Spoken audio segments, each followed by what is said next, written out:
If you're thinking of doing your own bridal makeup, this is undoubtedly going to be one of the most important videos you watch, if not the most important video you watch, because there is no point in learning about all the makeup products and all the makeup techniques and all the tips to make it last long if you haven't got it in the right place in the first place. So today is all about product placement.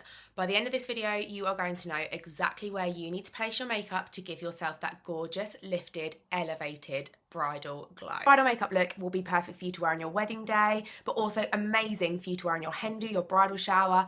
Anything that you are doing as a bride, this look is going to be the perfect look for you. It's going to be really simple, really straightforward, and by the end of this video, you will know exactly how to do this makeup look. All about product placement, because it does not matter what you apply or how you apply it if where you're applying it is not right. We're going to be going through where to apply primer, where to apply your foundation, the perfect places to apply your cream bronzer, absolute best place to apply your blush for popping bridal cheeks. We're going to go through it all. So let's get started, and by the end of this video, you'll know exactly where to place your makeup. Now, I'm not covering brows or lashes today because I think those things are super personal and I think everybody has their own opinion on how those things should be done. So I'm going to leave you up to those things, but these are my key tips and the perfect ways to do absolutely everything else. So without further ado, let's get started. First, let's talk about primer and where you need to apply it, and also if you need to apply it, because some makeup artists like to skip this step, and I'm going to tell you why. A long-lasting makeup routine is all about making sure that the product is gripping to the face and isn't going to slip off. When people say that their makeup was melting away, that is often caused by the fact that they have got too much on the base in the first place. So as makeup artists, we like to make sure that your skin is hydrated and build light layers that give you that flawless, long-lasting finish. I like sun primers. I think sun primers are the perfect addition to your makeup routine, and the Bobbi Brown face base is just one of the ones that I absolutely love. Now, I've popped it on my face so you can see where I would apply it. This is a pretty generic product. It's really well wearing, it's silicone based, so you can really apply it anywhere. You just need to be careful of the products that you apply on top of it. Silicone base goes with silicone base, water goes with water, you get the gist. So, really just work that product into the skin. It is really important that you make sure everything you apply is worked in well. If you apply a product and it leaves you with a slippy base, it's just giving you opportunity for your makeup to slip. The primer, I keep it to the face. I don't apply it on the neck and I don't apply it onto the décolletage, although some other products that we apply today will go on those areas. It's not necessary for primer to go on those bases first. Before you apply the foundation, you want to make sure that your base feels ready. So when I say feels ready, I mean it's soaked into the skin nicely, it's not slippy anymore, and when you place your palm onto your cheek and pull it away, you can feel a little bit of friction and a little bit of tack without it feeling sort of slippy. If your hand goes on and just comes off nicely, then you need to give it a little bit longer to soak in. So I'm using the NARS Natural Radiant Long Wear Natural Radiant foundation. I don't know, it's one of my favourite foundations. I have it in my kit. What is it actually called? It is I can never think of it, Natural Radiant Longwear Foundation. There we go. I'm using that today as my base. But like I say, when you first start to plan to do your own bridal makeup, what you're using is way less important than how you're using it. So get your makeup bag out, start using the product and doing these steps and getting the application correct. And over time, you'll find that when you buy those luxury makeup products, they really work for you in such a better way. Now, this is quite a full coverage foundation if you want it to be, and that's what I'm going for today. So with foundation, I tend to start applying it onto the cheek first, and I like to just really work it into the product. Foundation needs to come up over your ears, especially if you're wearing a colour that is slightly different to the shade of your face. It's got to go onto the ears. You need to make sure you mute that shade out as well, because otherwise it's going to be really obvious in your wedding photos that you have got a completely different foundation on. I personally also like to take makeup down onto the neck area. You don't tend to catch as much sun in this area, so it's just important to blend that down, and it's often necessary as well. This is actually just a bit too light for me, really. I should be mixing this. Ghosting myself out here. I do actually generally believe that most people know exactly where to apply their foundation. I don't really think that's an issue.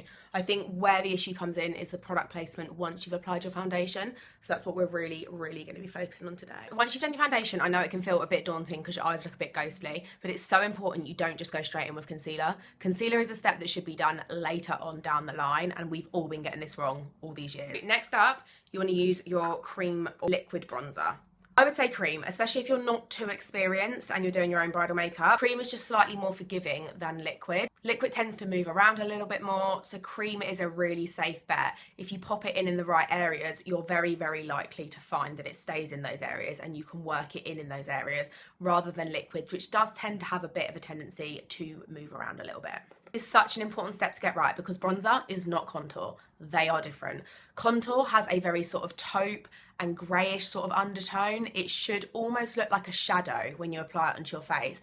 Your bronzer is there to lift, elevate and make you look sun-kissed. So I'm going to apply my bronzer just slightly above the hollow of the cheek. So you can see here that the hollow of the cheek sort of runs along here. It's going just above that, but not as high as you would apply your blush. I take it right up onto the forehead.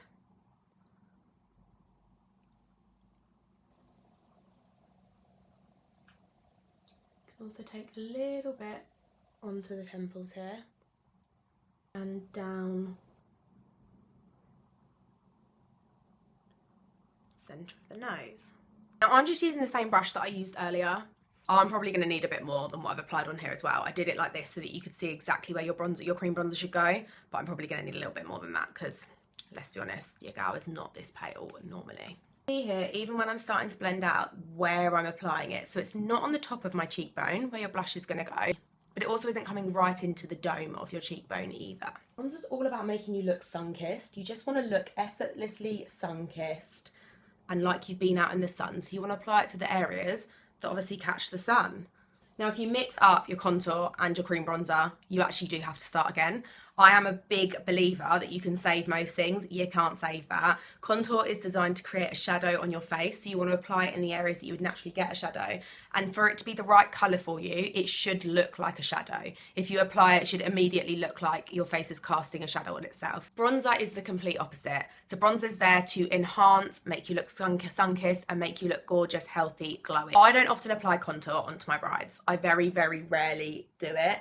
And I would only do it if the bride is really sort of certain that they want that sort of full glam contoured look. I'll mostly stick to using bronzer because everyone just wants to look effortlessly sun-kissed, right? What you use on your wedding day are as important as where you place the products. You'll see here that I'm putting a little bit of bronzer along my chin, just underneath there slightly, and that's just to help catch the shadow as well. Now that is normally where you would apply your contour, but I like to apply a bit of bronzer here, especially if I've got a slightly lighter foundation on, and all that does is just really helps to keep the look looking seamless.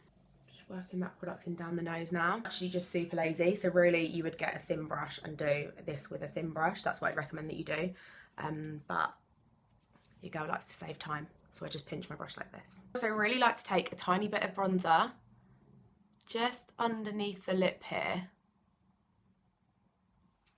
And that honestly makes you look like you've got lip filler without having lip filler. So easy, look at that. Immediately looks like you've got lip filler. Makes your lips look bigger, makes them look plump. Mwah. Just what you want on your wedding day. It might be autumn, but I am absolutely boiling right now. It is so warm. Not even warm outside now either. Like, why am I so hot? I'm literally sweating. The sun has just completely gone, so I've just put a slightly brighter light on. So hopefully you can still see this and see how great this looks. I think my eyes look slightly better as well. I haven't changed any product there. I think it is literally just the lighting. Key indication that the lighting changes so much. Now, you might think that this is a step that you can skip. This is a step that I would absolutely recommend you do not skip. Out of all the steps, this is super important. So a little bit of colour corrector into the dark areas under the eyes, and you do want to keep it quite purposeful. You want to keep it in this little space here. You don't really want to take it in any further than that. Just take a small fluffy brush and work that into that area. Don't take it up, don't work it up too high, just keep it in that really focused point. It'll honestly make your eyes look so effortlessly bright. It won't even matter that you didn't get any sleep the night before your wedding. Look at that.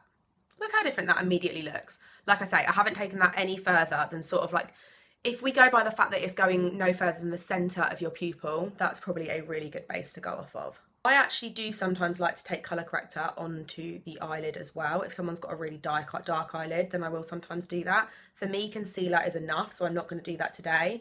But do bear that in mind. If you find that the tops of your eyelids get super dark, and are almost slightly pigmented, then you can use your colour corrector on there as well, especially if you're going for a brighter eye. It's honestly like an immediate eraser. That's how I feel about colour corrector. That's why I tell you not to skip it.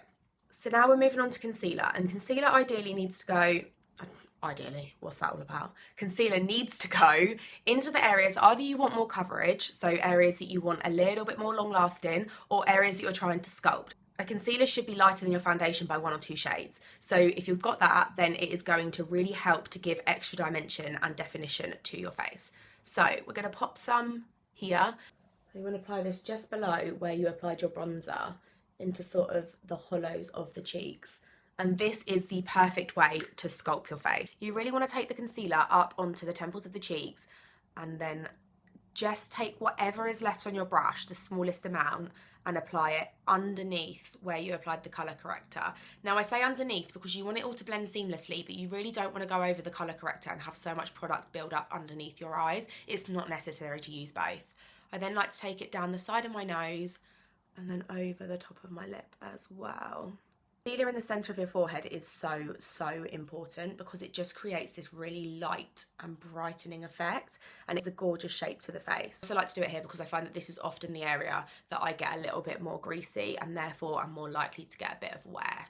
Now I'm going to show you here how the snatched look has come out after I blended it. So when you're blending out the concealer under your bronzer, you just want to take the top of your fluffy brush and just sort of dust it over that area, and just keep moving the product and keep blending until it blends out. Because a brush like this will start creating a sort of circular shape that will then change the angled shape that you're trying to go for. And the whole point of doing this is that it makes your face look snatched. I'm going to apply a cream blush, and I'm actually going to work the product into the brush, and I'm not just going to put it straight onto the face to show you where it should be applied. Blush placement has got to be very specific. If you get it wrong, it's going to start to make the makeup look muddy. It can also make your cheeks look dragged down. You really want to look elevated and lifted. So this is how you do. So you just want to apply that onto the very high points of the cheeks, and that's the first place you want to get it.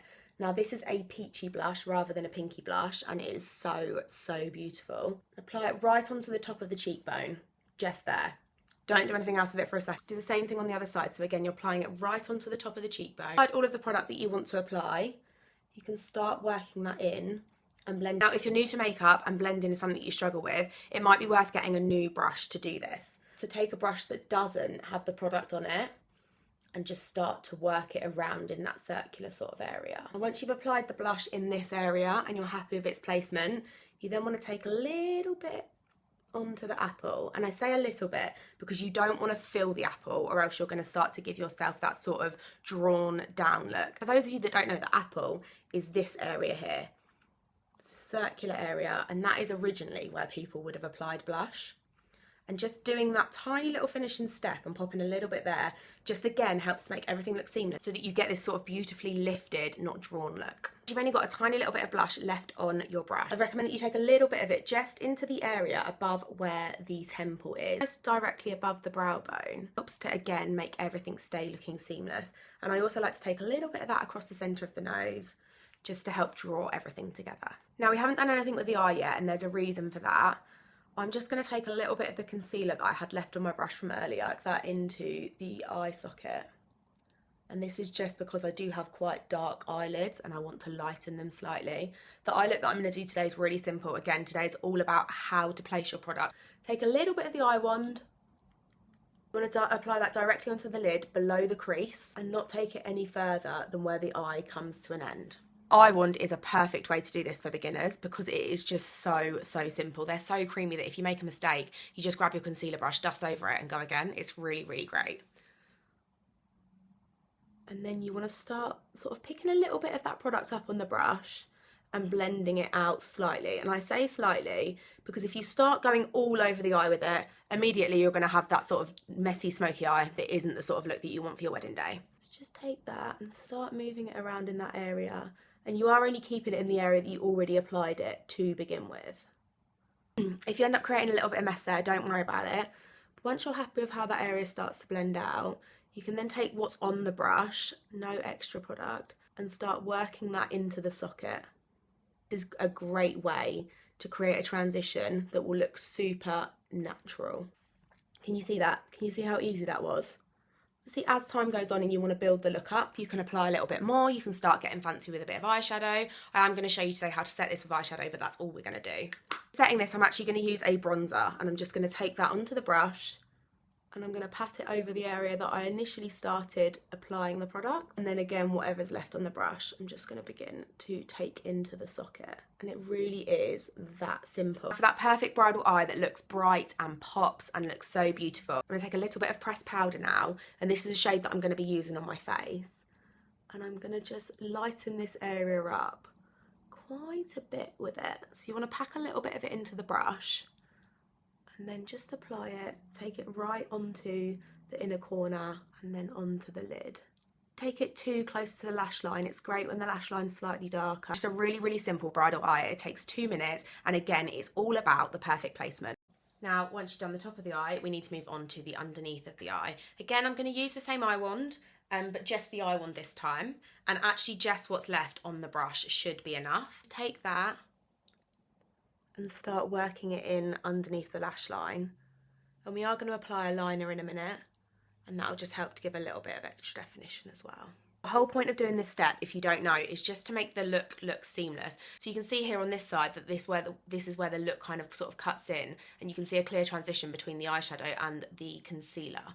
To make it look really seamless and beautiful, you want the opposite of that. So on this side, it just looks really well blended and really, really beautiful.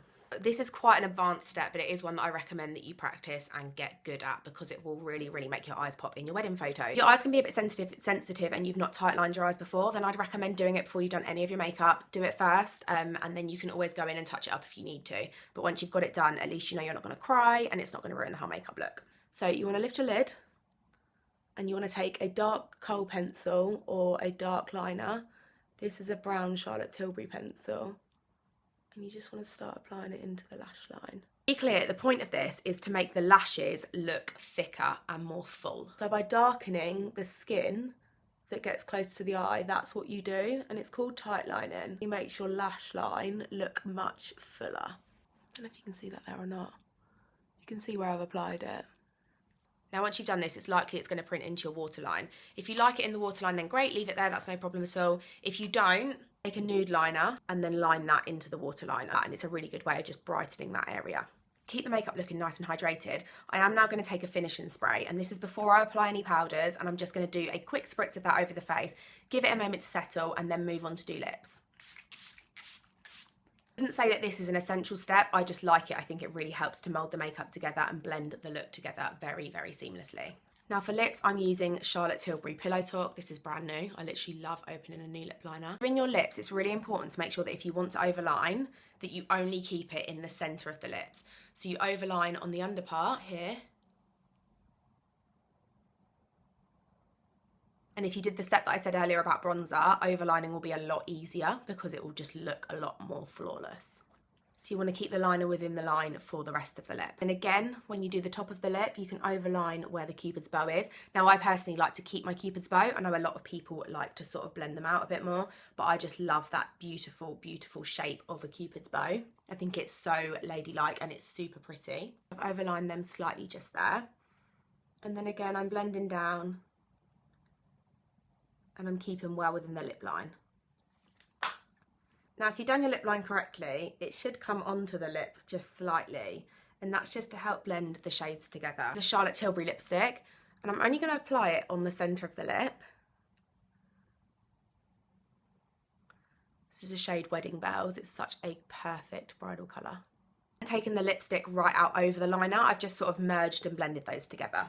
Now, I tend to leave the lips for a moment, let them settle and let them adjust, and just sort of let them set a little bit before I apply lip gloss. But I am a gloss girly, so I'm going to show you how to do that next. While we wait for that to happen, we're just going to go in and start powder setting down all of our cream products. So this bit is pretty self-explanatory. You really do just want to take any product, any area that you applied a cream product, you want to pop some powder over it, and this is so important for longevity. It is really important at this point that you keep the product in the areas that you've already applied it, so that you don't start to get that muddy effect.